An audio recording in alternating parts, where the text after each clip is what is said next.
Бид нэр Галат номоос явж байгаа.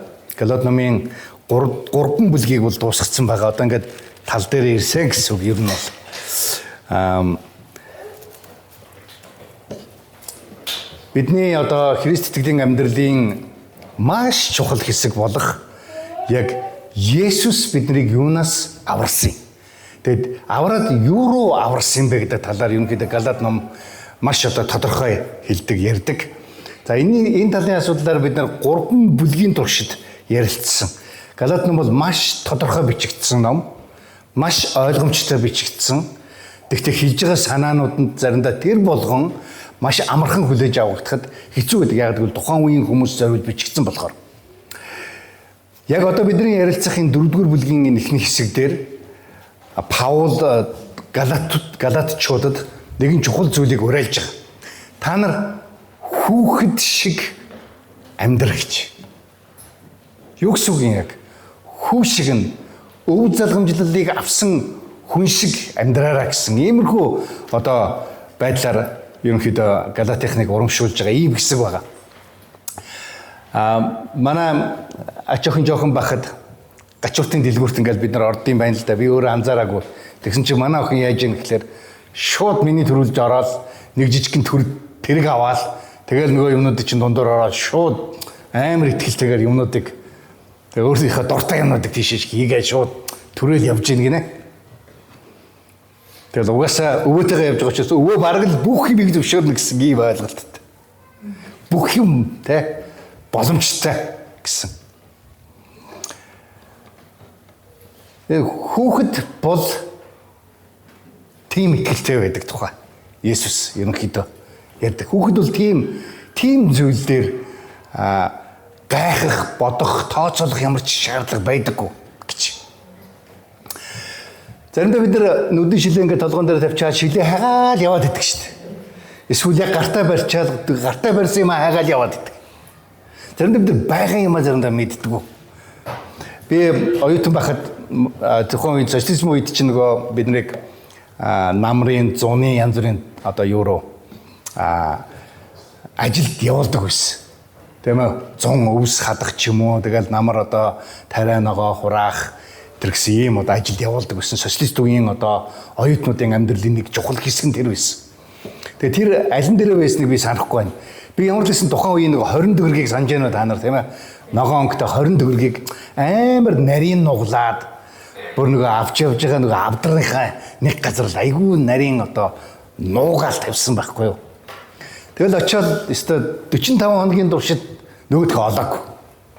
Тэгэл би юу гэж дүгнсэн гэхлээр нэг л хүн хулгайлсан байна. Хулгайлсан учраас тэгэл заримдаа найзуудтайгаа бид нар тухайн одоо сумынхаа жижигхэн агент нөгөө нэг юу руу очино. Хүнсний дэлгүүр гэсэн үг тийм ээ, тухайн үед мухлаг руу очино. Тэгэл би дандаа бодно. Мөнгө маань байсан бол би тэрийг авчихгүй юу, энийг авчихгүй юу гэж. Тэгээд 45 хоног маань дуусаад гэртээ ирсэн. Амхов цунраа угаах гал нөгөө нэг авдраа. Тэр үуч авдраа авч явдаг гэсэн шүү дээ. Авдраа ингээд судалж исэн чинь миний 20 төгрөг гараад ир. Заримдаа бид нар байгаа юмаа байхгүй гэж төсөөлөхөөр тийм ээ. Иймэрхүү амьдралтай одоо Христ итгэгчид зөндөө байдаг тухай бид нар айгүй сайн мэдж байгаа. Бид нар Христийн дотор аврагдсан эрхчлөөд хүмүүс болсон. Христийн дотор бид нар Бурхны өв залгамжлагчид хүүхдүүд болсон гэдэг энэ чухал үгийг бид нар мэддэг. Гэхдээ тэр нь яг амьдрал дээр яаж хэрэгжүүлэгдэх вэ гэдэг талаар бид нар тэр болгон мэддэггүй. Энэ талаар Паул Галат хотод бичсэн одоо энэ загталтаа энэ Галатынхны итгэгчдэд зориулан эдгээр үгсийг хэлсэн байгаа. Тэгээ бүгдээр хамтдаа эндээс суралцгаая. 4-р бүлгийн 1-ээс 11-р ишлэлийг бүгдээр уншина. Галат 4-ийн 1-ээс 11-р ишлэл. За та нар хараарай. Гэхдээ би хэдийгээр өв залгамжлагч нь бүгдийн эзэн мөн боловч хүүхэд байхдаа загцаас ялгагдах юмгүй байдаг. Харин тэрээр эцгийнхээ урдчлан тогтоосон өдрийг хүртэл асрамжлагсад болоод итгэмжлэгдсэн хүмүүсийн доор байдаг гэж хэлэх байна. Түүнчлэн бид ч мөн хүүхэд байхдаа хорвоогийн язгуур юмс гихчийн боолчлолд байсан. Харин цаг нь болоход эмэгтэй хүнээс хуулийн дор төрөх хүүг бурхан илгээсэн юм. Энэ нь хуулийн дор байгсдыг золихын тулд юм. Ингэснээр бид үрчлэлийг хүлээн авах юм. Та нар бол хөвгүүд нь мөн тул бурхан өөрийн хүүгийн сүнсийг бидний зүрхэнд илгээсэн байна. Тэр сүнс Аба, Аава гэж дууддаг. Тиймээс чи цаашид зарч биш, харин хүүн юм. Хэрв хүүн юм бол бурхнаар дамжуулан өв залгамжлагч нь ч бас мөн. Тэгвэл та нар урд нь бурхныг мэдэхгүй байхдаа мөн чанараараа бурхад биш юмсыг боол байсан. Харин одоо та нар бурхныг таньж тэрч байтугай бурхан та нарыг таньсан атал та нар чи юунд дорой буурай зохисгүй язгуур юмсад дахин буцаж очихыг бүр дахин боолчлогдохыг хүснэ вэ? Та нар өдөр, сар, улирал болоод жилүүдийг сагцгаадаг. Би та нарын төлөө дэмий хоосон зүдэж зүтгсэн байхгүй гэж та нарын төлөө айж байна. Амен. За яг энэ хэсэг дээр бол Паул яг Есүс юунаас чөлөөсөн юм бид нар гэдэг энэ зүйлийг ерөнхийдөө ярьж явж байгаад 3 дугаар бүлгийн төгсгөл дээр хэрвээ та нар санаж байгаа бол Авраамийн гэрээ бол биднэрт жинхэнэ одоо амлалтыг өгсөн. Бурхны аврал бол Авраамийн гэрээг ирсэн. Хуулиар ирээгүй. Хууль бол зөвхөн бид нарыг тэр гэрээний амлалтыг авахд чиглүүлж байгаа. Тэрнээс биш яг тэр хуулиас болоод аврагдах юм боломж бол ер нь бол байхгүй маа гэж. Тэгээд үргэлжлүүлэн юу гэж хэлсэн гэхээр Авраамийн гэрээгээр бид нар амлагдсныг хүлээж авч байгаа өв залгамжлагчд болсон гэж хэлсэн. 3 дугаар бүлгийн төгсгөл дээр 29 дугаар ишлэл дээр. Тэгээд тэр өв залгамжлагч гэдэг нь юу вэ гэдэг талаар эхний 2 ишлэл дээр ерөнхийдөө тайлбарлаж байна. Өв залгамжлагч гэдэг бол тухайн үедээ бол хүүхэд одоо нэг баян айлын одоо аавынхаа эд хөрөнгийг хүлээн авах ёстой хүүхдийн тухай ярьж байна. Тэр хүүхэд Грек Ромын одоо зүйлээр юугаар хуулиар бол 25 нас хүртэл хуулийн дагуу одоо тэр өв залгамжлыг өөртөө авах юм боломжгүй байсан. Яг тэгвэл жоохон учраас тийм ээ тэгж хамаагүй зарцуулж эсвэл эцэг эхийнхээ одоо хураасан эд хөрөнгийг шал дэмий юмд өрөнд харан хийлэгчгүй тулд тийм ээ тэднийг тодорхой одоо нас биеинд хүргэж тэр өв залгамжлыг нь өгдөг байсан. Гэхдээ тэрэндээ бас аав нь өөрөө бас тодорхойлж бас болдог байсан. Үгүй ээ. Манай хүү одоо мундаг учраас 20 настайд нь өв залгамжлыг өгнө гэж. Тэ 21 настайд нь өгнө гэж тооцож болдог байсан. Тухайн үеийн яг юдэчүүд ч гэсэн тодорхой хэмжээний бас нэг иймэрхүү дүрэн байсан. Багдгүй айлва улс үндэстэн болгонд тийм байсан баг. Юдэчүүд бол 12 нас хүрэхэд нь хүүхдүүдэд бармицва гэж нэг юм хийдэг байсан. Тэр бол одоо энэ хүү хуулийн номнуудыг нэлээд сайн чэйжилчтэй ир хүн боллоо. За ерөнхийдөө манай гэрээний хөвгүн болсон. Гэрээний ард түмний нэг хэсэг болсон гэдгийг ерөнхийдөө одоо баталсан ийм одоо зүйл болж исэн. Грекүүд тухайн үед 18 нас хүрэхлээр нас биеинд хүрлээ гэж одоо тооцдог байсан. Намайг жоохон байхад бол та нар хэрэг санаж байгаа бол дээр үед одоо монголчууд хөвгүүдээ 13 нас хүрэхлээр нэг ганс өгдөг, хөөрөг өгдөг байсан гэж сонсч ирсэн тийм ээ. Тэгээд яг 18 нас хүрэхлээр цэрэгт явдаг ир хүн боллоо гэж одоо ярьдаг байсан. Тэрнтэй адилхан тухайн үеийн Ромын одоо Грек Ромын ертөнцид ялангуяа өв залгамжлах асуудал дээр мөнгө төгрөг зарцуулах асуудал дээр бол 25 нас гэсэн хуулийн хугацаа байсан. Гэхдээ бас өөрийнх нь одоо аавын тогтоосноор одоо 2 дугаар эшлэлээс харахад тэрээр эцгийнхээ урьдчилсан тогтоосон өдрийг хүртэл тэрийг загсан зарцуулж болохгүй. Яг л зарцсан шиг тухайн үед одоо хүмүүс зарцтай байсан гэрийн зарц. Тэр гэрийн зарц бол тэр гэрийн бүх зүйлийг одоо няравлах, цэвэрлэх, арчлах ийм үүрэгтэй хүүхдүүдийн бас адилхан арчилдаг ийм үүрэгтэй байсан. Гэхдээ тэр зарцад ямар ч өв залгамжлал бол байгаагүй. Мэдээж тийм ээ. Одоо эзнийхээ тэр одоо их баялгаас хүртэх ямар ч боломж ийм одоо байхгүйсэн. Яг гэвэл тэр хүн бол өөрийнх нь хүүхэд биш. Зарцсан байсан учраас. Тийм учраас хүүхэд жоохон байхдаа магадгүй Грек Ромын ертөнцийн хувьд 25 нас хүртлээ.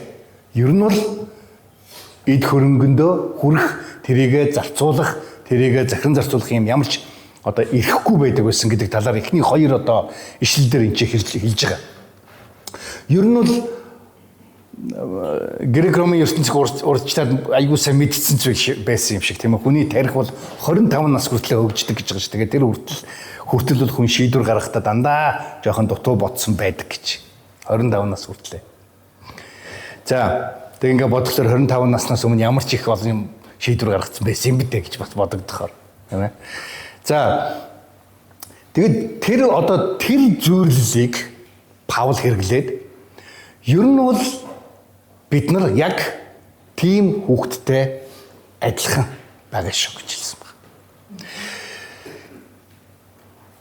Тэр эцгийнхээ урьдчилан тогтоосон өдрийг хүртэл өөр хүмүүсийн дор байдаг гэж. Тэр хүмүүс юу хийдэг байсан гэхлээр тэр хүүхдэд сургана. Заана. Ийм их худалдаачин 8-чин эцэг ихтэй хүүхэд яах ёстой? Худалдаа 8-ны талаар суралцах ёстой. Тэр хүмүүс хэрхэн яаж идэх хөрөнгийг захиран зарцуулж, яаж олдог, яаж мөнгийг зарцуулдаг талаар сурах ёстой гэж. Тэр үеч хаад ноёдуудыг бас тэгдэг байсан тийм ээ. Жохон 2-3 настайд нь хаан болгочж байгаа боловч аавнаас ураад харин тэр хүүхэд шууд хаамны бүх зүйлийг хийж чадах уу? Мэдээж чадахгүй. Иргэн тойронд нь байсан төрийн мундаг том хүмүүс багш нар нь яадаг байсан тэр хүүхдэд хаан хүн ямар байх ёстой вэ заадаг байсан. Тэгээд тодорхой нас биеинд хүрэх хүртэл нь тэр хүнийг хэрхэн яаж бие авч явах уу, юу ярьж болох уу, юу ярьж болохгүй вэ? Ямар хөдөлгөөн хийж болох уу, ямар хөдөлгөөн хийж болохгүй вэ? Ямар хувцас өмсөж яаж аяглаж яаж аашлах, ямар дүр төрхтэй байх ёстой вэ гэдгийг бүгдийг заадаг байсан. Юдэчүүдийн хувьд бас нэг чухал заадаг зүйл бол тоороогоо заадаг байсан. Хуучин гэрээний номон дээр та нар маш сайн мэдж байгаа. Дэд хууль номон дээр тэд нар тушаасан байсан. Та нар хүүхдүүддээ энэ бурхны үгийг заа. Бүр хатгажиндаа хий. Бүр тийм духан дээрээ бараг л байрлуул, байнга тэрийг хэл сануул, цээжлүүл үгнүүдээ. Яг гэвэл тэгснээр тэр хүүхдүүд чинь бурхны хуулиас баруун тийш, зүүн тийш хөдлөхгүйгээр ийм байх болон дараа нь амьдралынхаа ямар нэгэн асуудал дээр ирэхэд тэр хүүхдүүд бурхны үгийг мэдж байгаа болохоор амьдралынхаа чухал шийдвэрүүдийг эзэнтэй хамт гаргах юм боломжтой болно гэсэн ийм ойлголттойгоор юдэчүүд хүртэл хүүхдүүдэд тэгж хүмүүжүүлж ирсэн. Зөвхөн эд хөрөн өвийн залгамжлаас гадна бас итгэлийн өвлүүлэх асуудлын талаар юдэчүүд айгүй чухал тооцдог байсан. Яг энэ хэсэг дээр хэлээгүй. Гэхдээ энийг далимдуулаад бид нар нэг чухал зүйлийг ойлгох хэрэгтэй байгаа. Бид нар бүтээсэн өдөр хүүхдүүдэд цуглаанд авчрах хэрэгтэй. Хэрэв хүүхдүүдэд бид нар цуглаанд авчрахгүй тэр хүүхдүүдийн тийм ээ тухайн үед ойлгохгүй байгаа юм шиг зүгээр л гүүгээл хашгиралдаад байгаа юм шиг боловч тэдний ойлгох ёстой, бурхнаас авах ёстой, бурхнаас заагдах ёстой тэр зүйлсээс бид нар хулгайлж ийн гэсэн хүүхдүүдээ. Тэднээс бид нар хол байлгаж ийн гэсэн үг. Тэгснээр тэр хүүхдүүд том болоод буруу шийдвэр гаргахад маш амархан болно гэсэн үг. Ялангуяа итгэлийн өвийн асуудлын талаар бид нар ярих юм бол бид нар хүүхдүүдтэй эзний үгийг тийм ээ сурах юм боломжийг өгөх хэрэгтэй. Энэ зүгээр л нэг бүтээсэн өдөр хүүхдийн цуглаанд хүүхдүүдэд авчиж хаяхаас цаагуур юм байх хэрэгтэй. Хүүхдүүдтэй бид нар гэртээ бас үгийг нь зааж авах хэрэгтэй. Үгийг нь уншуулж авах хэрэгтэй. Тэгээ юу гэдгийг нь тайлбарлаж өгөх хэрэгтэй эцэг эхчүүд. Бид нар хүүхдүүдэд нийгэмдэр ямар хүн болох вэ гэдгийг нь мэдүүлэхэд бол өдөр болгон сургуульд явуулдаг. Өдөр болгон шүү дээ. Гэхдээ 7 хоногт нэгэн удаа цуглаан дээр авчиж тэр хүний ирээдүйн ямар хүн болох вэ? Итгэлийн амьдрал ямар амьдралтай хүн болох вэ гэдгийг өгч чадахгүй байгаа бол эцэг эхчүүд бид нар өөрсдөө бурхнаас авсан үүргээ биелүүлж чадахгүй байна гэсэн үг. Тэрийг бид нар анзаарах хэрэгтэй. Бид нар өдөр болгон хүүхдүүдийг яаж нийгэмдэр нэг дээр нэмэх нэг тэнцээ хоёр гэдгийг мэдэж хүмүүсийн харилцаа ямар байдгийг ингэж ойлгож сурах вэ гэдгийг заадаг байж 7 хоног нэгэн удаа орж цуглаанд авчирж эзнийг магтан хүндлэх ийм амьдралын хэм маяг байгаа шүү. Энэ чухал шүү гэдгийг хийж чадахгүй бол энэ бол маш харамсалтай. Тэгээд дараа нь том болсон манай хүүхэд яагаад ингэж вэ гэж бити тэг гоншигноороо гэсэн үг. Мэдээж тэгсэн болоод тэр хүүхэд болгон амар мундаг болохгүй гэхдээ тэгээгүй бол сайн болоход маш хэцүү л баг гэж би бодож байна. За ямар ч хэлсэн. За энэ үе залгамжлалын асуудал бол тухайн үедээ бол эд хөрөнгөний асуудал маш чухал тооцогддог байсан. Тэгээд энэ чи Паул энийг юу гэж хэлсэн гэхлээр яг тэрнтэй адилхан сүнслэг талаас 3 дугаар ишлэл дээрээс мөн хүүхэд байхдаа бид нар хүүхэд байхдаа хорвоогийн язгуур юмс гэгчийн боолчлолд байсан гэж хэлж. Өөрөөр хүүхдүүд өв залхамжлахаас өмнө яг зарц нартай адилхан боолчлуудтай адилхан юм сурдаг ийм насан дээр ингэж байж исэнтэй адилхан бид нар одоо итгэгч болохоос өмнө гэсэн ийм санаагаар хэлж байгаа. Хүүхэд байхдаа гэж. Бид нар энэ хорвоогийн юмсад боолчлогдож исэн гэж. Юу гэсэн үг вэ? Энэ хорвоогийн юмс гэдэг энэ юу гэрвэ бид нар энэ номынхаа Библийн доотлын хэсгийг харах юм бол ертөнцийн мах бодийн сүнс гэж орчуулж болно гэсэн юм байдлаар хэлсэн байна. Өөрөөр хэлбэл энэ дэлхийн алив одоо хууль дүрм, юдэчүүдийн хувьд бол хууль дүрм. Грек Ромын одоо ялангуяа Галат хүмүүсийн хувьд бол янз бүрийн тэр Грек Ромын шашнуудын талын асуудал. Энд хэдэн зуун шашнууд байсан. Мэрэг төлөг, тэгэл янз бүрийн одоо эд шид тийм ээ. Янз бүрийн одоо ийм зүйлд итгэж тэр юмдаа одоо сүхэлсэн юм боол маягийн одоо байдалтай байсан. Ингэж хийх ёстой би ингэх ёстой гэж. Та нар бид нар мэдэн шүү дээ тийм ээ. Заримдаа манай монголчууд ч гэсэн яагаад гэдгийг мэдэхгүй зүгээр би ингэх ёстой гэж боддог. Тэгэл одоо нэг ямар нэгэн хуримч юм уу, ямар нэгэн баяр ёслолын өдөр ч юм уу, эсвэл тэр байтугай бүр орчуулга болоход хүн болгон нэг юм гаргаж ирдэг. Ингэх ёстой, тэгэх ёстой, ингэхгүй болохгүй гэдэг. Энэ дандаа айцсаар тийм ээ хүлэгдсэн. Өөрөөр хэлбэл боолчлогдсон. Ийм одоо амьдралтай та нар байсан шүү дээ гэж. Энд чи одоо Галатчуудад Паул хэлж байна. Энэ яг монголчууд бид нар ч гэсэн бас адилхан. Саяхан би гэрлүүгээ явж явах замд нэг хоёр залуухан хоёр машинаас гарсан. Айгүй хүүтэн өдөр.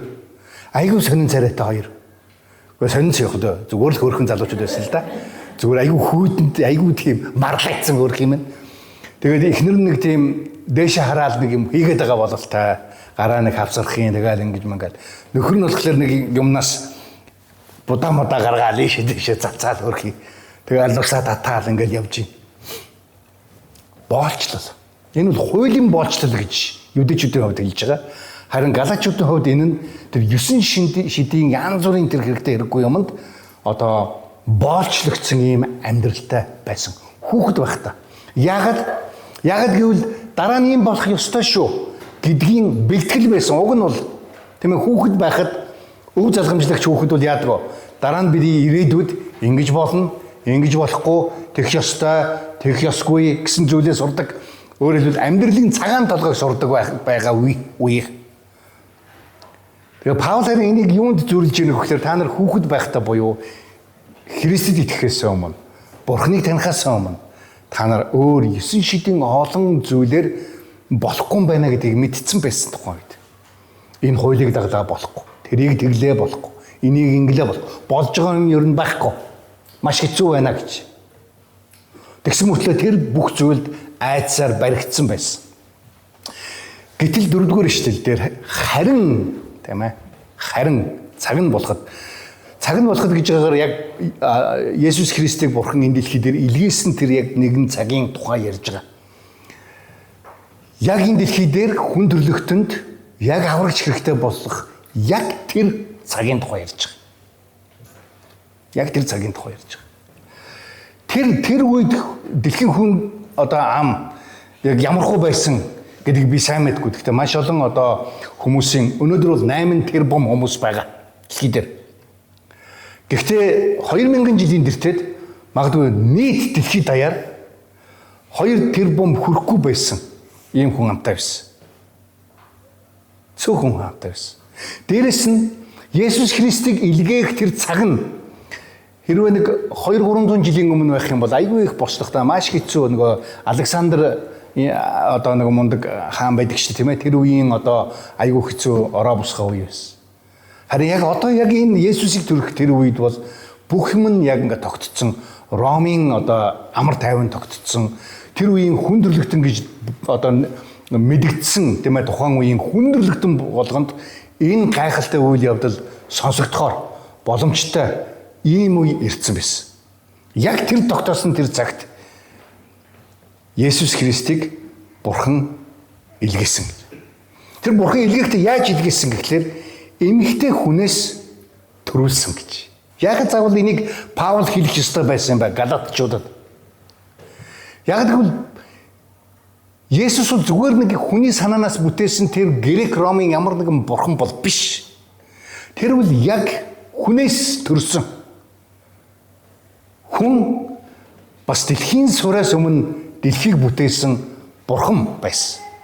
Есүс өөрөө бурхан бас хүн байсан. Хэрвээ хүн биш байсан бол хуулийн дор орохгүй байх байсан. Ямар нэгэн Грек Ромын бурхад бол тэр дээгүүр л нисэж байгаа. Харин Есүс бол яг хүн болж энэ дэлхий дээр ирсэн. Тийм учраас хуулийн дор орсон. Ямар хууль нь хамаагүй. Магадгүй тухайн үед мэдээж хэрэг Есүсийн хувьд бол Юдэн хуулийн дор орсон. Яг тэгвэл Есүс хуулийг бүр мөсөн биелүүлэхээр ирсэн гэж өөрөө хэлсэн. Бүр мөсөн гүйцэлдүүлэхээр ирсэн. Тэрийг гүйцэлдүүлэх ямар шаардлагатай байсан юм. Тэгэх юм бол бид нар Библийн олон түүхийг ярих хэрэгтэй болно. Хүмүүсийн гэм нүглийг одоо цэвэрхэн болгож, авь ариун болгож, бүрэн цэвэрлэх ганцхан боломж нь хуулийн дор байгаа мөртлөө хуулийг бүр мөсөн төгс биелүүлэх ийм хүнээр дамжиг хийгдгээс өөр аргагүйсэн. Тийм учраас Есүс өөрөө бурхан байсан боловч хүний дүрээр энэ дэлхий дээр ирсэн гэж хэлж байгаа. Есүс хэрвээ хүн болж энэ дэлхий дээр төрөөгүй бол хүмүүсийн аврагч болох боломжгүй байсан. Зүгээр л нэг сансраар нисдэг ямар нэгэн зүйл. Зүгээр л нэг мундаг нэгэн зүйл. Надад ямар ч хамаагүй. Миний амьдралыг мэдэхгүй. Намайг яаж өвддгийг, яаж зовдгийг ойлгохгүй. Тийм бурхнаар би яах юм? Тэр өөрөө тэгж амьдрж үзээгүй. Гэтэл Есүс энэ дэлхий дээр ирэхдээ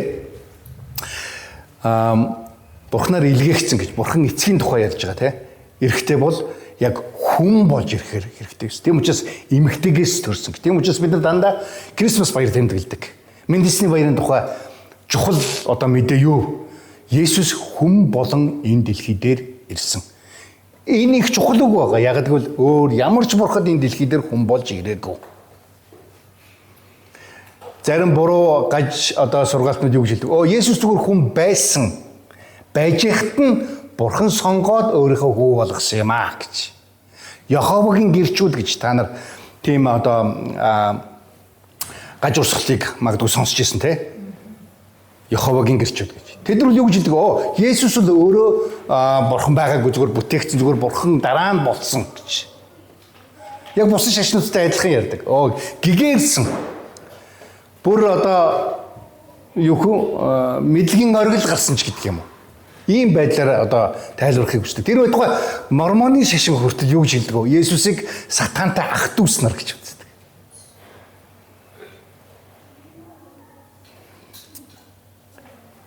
Паул тэднэрт хэлж байгаа энэ ч гол зүйл нь болохоор хүн төрлөختийн хуулийн дор ямар ч өв залгамжил байхгүй боолуудтай адилхан. Тийм ээ? Хүүхэд шиг яг ингэ байж хат нь бурхан хүүгээл гэсэн. Ингэж хэлгээсний нэг чухал шалтгаан нь юу байсан бэ? 5 дугаар ишлэлээс харах юм бол тэд нар энэ бүх хуулийн дор байх хэстийг золихын тулд байсан. Золих гэж энэ үг нь болохоор их чухал одоо утгатай үг л дээ. Аврах гэсэн юм санаатай үг байгаа. Худалдаж авах гэсэн санаатай үг байгаа. Өөрөөр хэлбэл хин нэгэн хүн ингээд одоо боолуулаад зарагдаад нэг гинжний цаана тий ийм торны цаана орцсон байна. Тэнгүүд нэг баян худалдаач хажуугаар нь яваад би хүнийг авъя гэд мөнгөний нөгөө хүний чинь гинжнээс нь суллаад тэгээд тэр хүнд за одоо чи ирэх явж болно гэж хэлж байгаатай адилхан. Тийм утгатай үг байгаа. Золих гэж.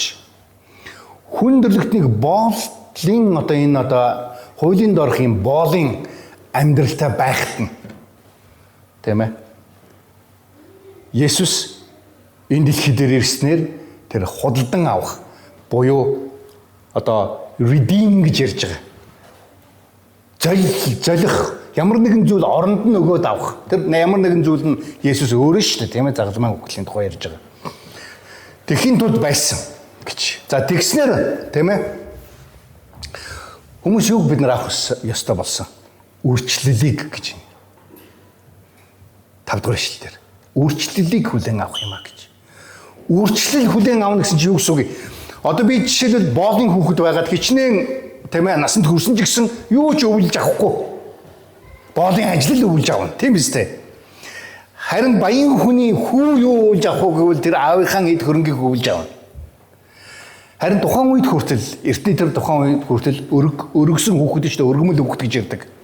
Үрчлэлээр авсан тэр хүүхэд нь яг өөрийнхөө хүүтэй адилхан эд хөрөнгийг хувааж авдаг байсан.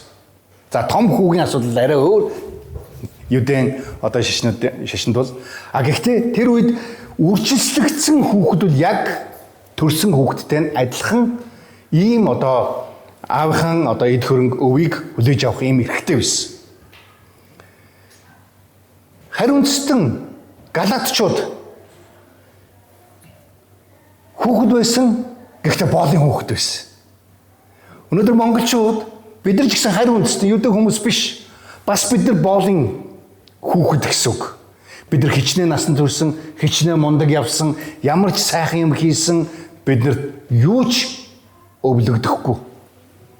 Ганцхан үрчлэлээр л бид нар тэр өвийг хүлээн авах боломжтой болсон. Өргөмөл хүүхэд нь эцэг эхийнхээ одоо эд хөрөнгийг хүлээж авдагтай адилхан. Есүс Христ энэ дэлхий дээр ирснээр бид нар одоо үрчлэгдсэн гэж байгаа нь нэг талаар Бурхны хүүхэд болсон. Иохан номын 1:12 дээр тийм ээ. Есүс Христ итгэсэн тэр хүмүүс бүгдээрээ юу болох вэ? Бурхны хүүхэд болох эрхийг авсан юм а гэж хэлсэн. Паул энэ Галатиханд айгүй чухал нэг энэ зүйлийг хийж байгаа. Та нар өөрсдөө мэднэ өөрсдийнхээ амьдрал, танай хүүхдүүд чинь өв эзэмшихийн тулд заавал насанд хүрэх хэрэгтэй болдог. Тэр хүртлээр тэр хүмүүс яг боолтой адилхан байдаг. Яг тийм байдлаар хүндрэлтэй амьдарч ирсэн. Агуу тэр Бурхны өвөнд хүрэх ямар ч боломж байхгүй. Ямар ч боломж байхгүй. Ямар ч их насанд хүрсэн байсан хамаагүй. Тийм биз дээ, тэ? Зарим хүмүүс өөрсдийнхөө хүүхдүүд 30 хүрсэн ч гэсэн 40 хүрсэн ч гэсэн 50 хүрсэн ч гэсэн өвөө үлдэхэд хэцүү байдаг. Ягаад гэвэл нөгөөдөл нь хүүхэд хэвээрээ байгаа учраас. Нэг мундаг зохиол тэгж хэлсэн байна. Бид нар бол нэг л удаа залуу байна. Гэхдээ насан туршдаа төлөвшөөгүй байдж болно гэж хэлсэн. Тэрнтэй адилхан харин үндэстнүүд, галатчууд, өнөөдөр монголчууд бид нар яг тэр өвөнд хүрч чадахгүй ийм л хүүхдүүд байсан гэсэн үг. Хэдийгээр Бурхан аав биднэрт хайртай ч гэсэн бид нар тэр өвөнд хүрэх боломжгүй, тэрийг авч чадахгүй ийм байр суурьд байсан. Харин тэр байр суурь тэр статусыг юу өөрчилсөн бэ гэвэл Есүс энэ дэлхий дээр ирж өөрийгөө хүн төрлөختний гимнүглийн төлөө золсноор. Тэгээд түүнд итгэгч хүмүүс нь мөхөхгүй харин мөнх амьдралтай болно гэж хэлсэн. Тэр мөнх амьдрал нь яагаад өгөгдсөн гэвэл бид нар Бурхны хүүхдүүд болсон учраас. Бурхны хүүхдүүд, Бурхны хөвгүүд одоо болох энэ эрхийг бид нар авсан тул Бурхан биднэрт юуг өгсөн? 6 дугаар эшлэл дээр хэрвээ харах юм бол сүнсийг өгсөн бидний зүрхэнд. Тийм учраас бид нар Бурхныг өмнө хизээч ааваа гэж дууддаггүй байсан бол одоо ааваа гэж дуудах болно гэж хэлсэн. Энэ аримэл дээр бас ааваа гэж яг монгол шиг хэлдэг юм байна. Бид нар бол ааваа гэдэг чинь яг адилхан. Аав тий. Тэгээд аав гэдэг чинь илүү дотно биз дээ тий. Эцэг минь гэж бид нар ярьдаг үстэй тий. Өөрхөн аавтай. Сайн уу ааваа гэхгүйгээр сайн уу эцэг минь гэдэггүй үстэй. Тэгж хэлэх юм бол тас алгадуулах байлгүй дээ тийм. Тэгэхээр энэ ягаад ийм санааг хийж ийн вөхлөөр Паул яг хүүхэд нь болцсон. Бид нар яг өв залгамжлагчд нь болсон. Бүгдийг авах эрхтэй болцсон гэж ингэж хэлж байгаа. Үрчлэгдсэн болохоор шууд бараг автоматар одоо насанд хүрсэн гэсэн үг. Шууд авах боломж. Тэрийг одоо шууд хэрэглэх боломжтой болсон гэсэн утгатай. Тийм учраас бид нар ааваа гэж дуудах ийм одоо зүрх сэтгэлтэй болсон. Зарим хүмүүс бодог яа би өөртөө ямар итгэж мөн үү биш үү гэж. Хэрвээ бид нар өөрсдөө чин сэтгэлээсээ Бурханыг өөрийнхөө ааваа гэж дуудаж байгаа бол бид нар үнэхээр Христэд итгэж түүний одоо тэр өгсөн үржиллийг авч Бурханы өв залгамжлалыг хүртгэсэд болсон байна гэсэн үг. Энэ өв залгамжлал гэдэг нь яг юу вэ? Юуны тухай Паул энэ ч ярьж байгаа. Галатинд бол энэ өв залгамжлал нь бол магадгүй аюул сан ойлгогдож ирсэн баг. Энэ бол амьдралын баталгаа байсан. Тийм биз дээ, тийм. Өнөөдөр ч гэсэн аюул олон хүмүүс өв залгамжлал амьдралын баталгаа.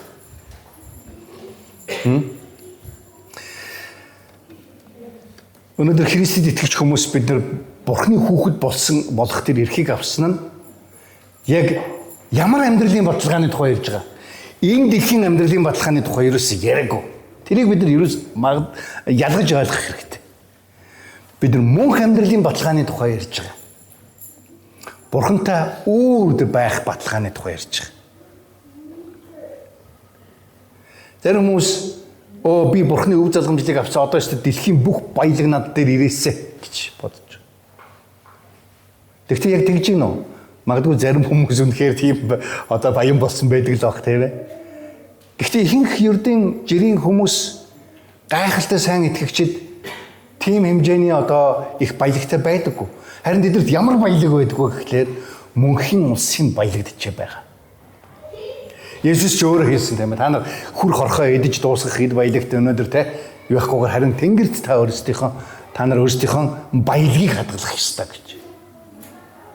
Хүний зүрх сэтгэл баялаг хааваа тэнд зүрх сэтгэл нь байна гэсэн.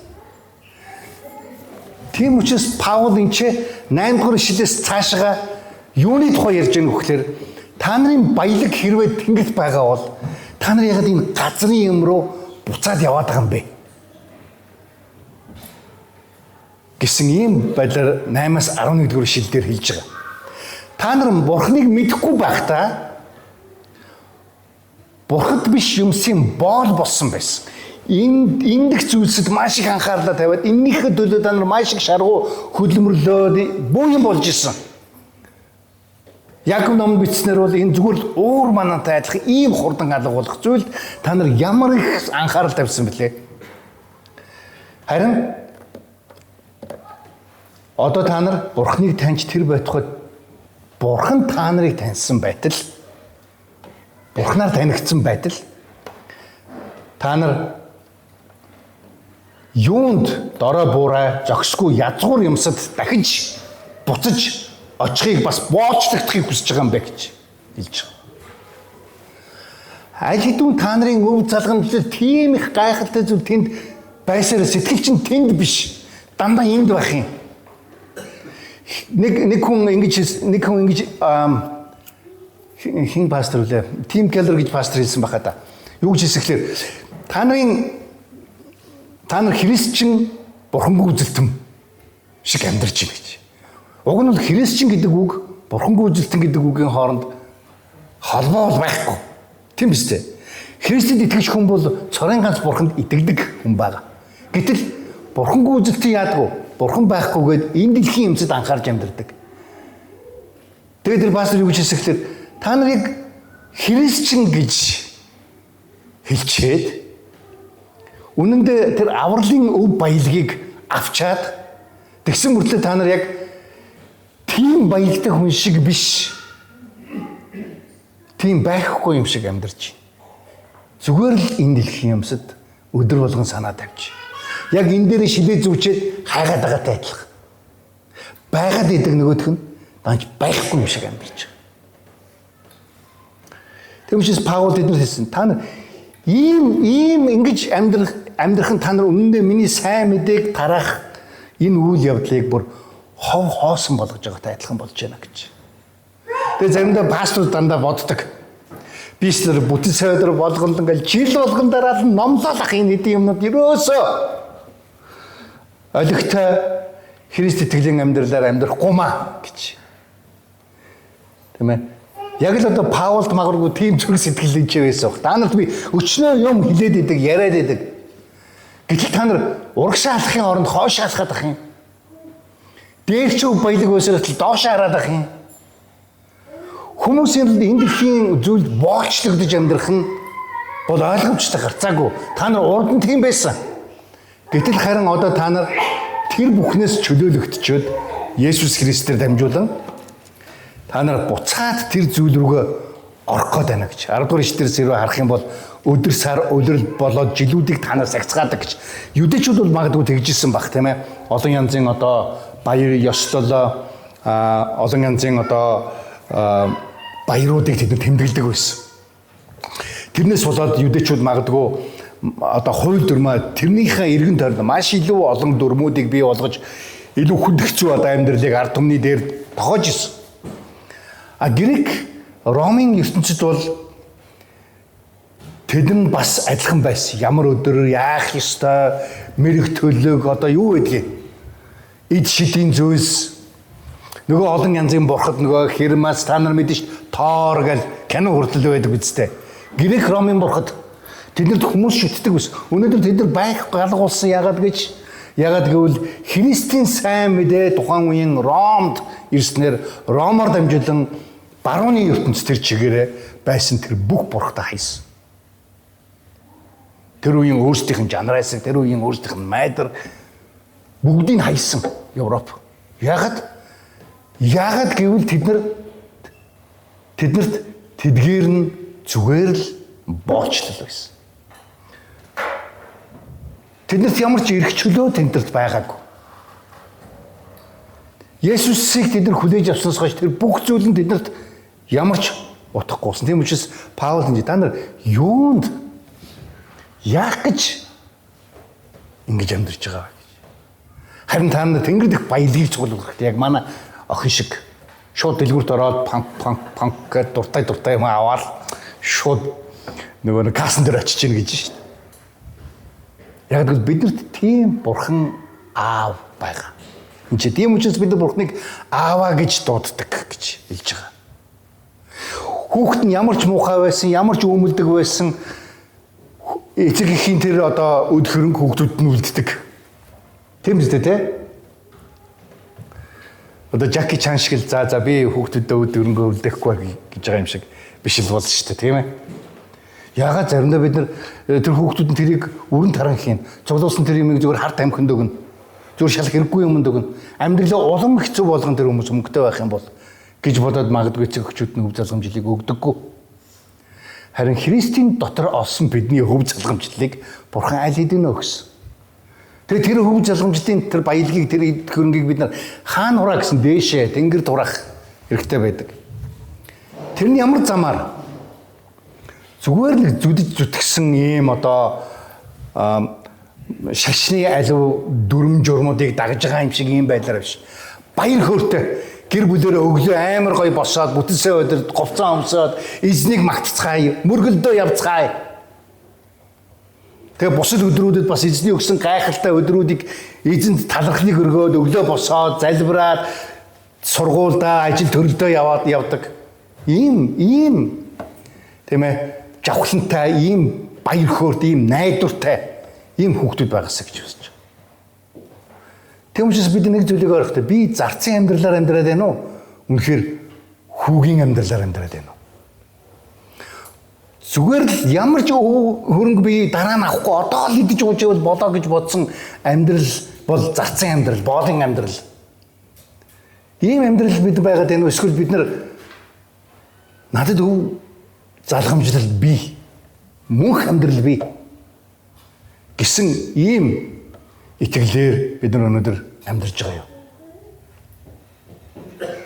Бүгд эзний өмнө хамт ирээд энэ асуултанд эзний өмнө очиод эзнээс асууя. Би үнэхээр тийм амьдралтай байна уу гэж. Эзэнтэй ярилцъя. Бурхан Тэнгэрлэг их эзэн минь танд баярлалаа. Та бас Галаат номоор дамжуулан бидний амьдралын маш чухал бас суур ойлголтыг бас бид нар зэгсэлж өгж байгаа учраас танд баярлалаа. Тэгээ бидний амьдрал их эзэн минь үнэхээр таны хүүхэд мэт амьдрал байхад та туслаарай эзэн. Боол биш, харин хүүхэд мэт. Яг үржлэгдсэн таны хүүхдүүд болсон ийм хүүхдүүд мэт амьдрахад та туслаарай эзэн. Буцаад бид нар алив хууль дүрм, алив хуулийн боолчлолд ор, алив энэ дэлхийн худал хуурмаг буруу сургаал, буруу үгс, буруу зүйлсийг биш харин таны үнний үгийг дагсан ийм хүмүүсийн амьдрал байхад туслаарай гэж танаас гуйж байна. Эзэн минь тэгээд энэ бүгдийг Есүс таны нэрээр гонцолборлаа. Амен.